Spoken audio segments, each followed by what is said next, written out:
Le passage de Matthieu 15, 13 à propos des pharisiens se rapporte naturellement à ceux qui assument la tâche d'enseigner les autres, de les diriger spirituellement. Les pharisiens étaient précisément de cela.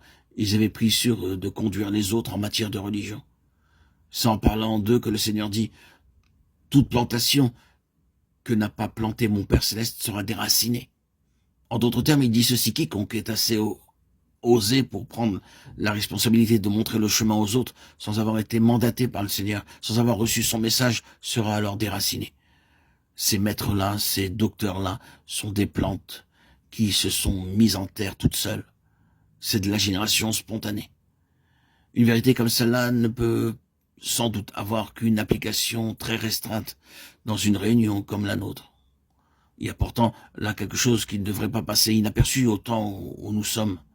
C'est une impérieuse nécessité que ceux qui nous dirigent dans les choses spirituelles soient des hommes ayant un mandat de Dieu, un message, une révélation, des hommes qui ne soient pas simplement pasteurs, docteurs, selon l'ordre établi, mais qui est en eux la racine même de l'enseignement divin. Tout cela, il faut le dire, à cause de la fin qui s'approche. Je crois que nous avançons à grands pas vers cette période critique où tout, de par la volonté souveraine de Dieu, va être passé au crible d'une épreuve sans précédent. Tout en fait de tradition, tout en fait de profession de foi, tout en fait de vocation, tout le monde sera mis à l'épreuve, testé, quand les vents de Dieu se mettront à souffler. Et quel vent? Ah oui, les vents de l'erreur. Ce n'est pas Dieu qui envoie l'erreur, mais il la laisse passer. Faux docteurs, fausse doctrine, épreuve douloureuse, intense, serrée, expérience profonde, déconcertante peut-être, qui laboure l'être entier.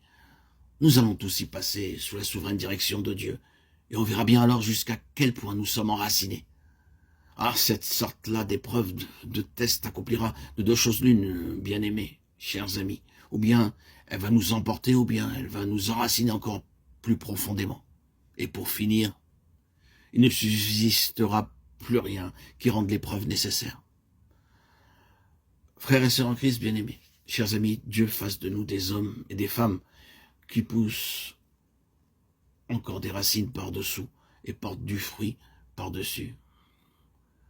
Que nous soyons toujours entêtés, têtus pour le service de Dieu, pour son honneur, sa gloire.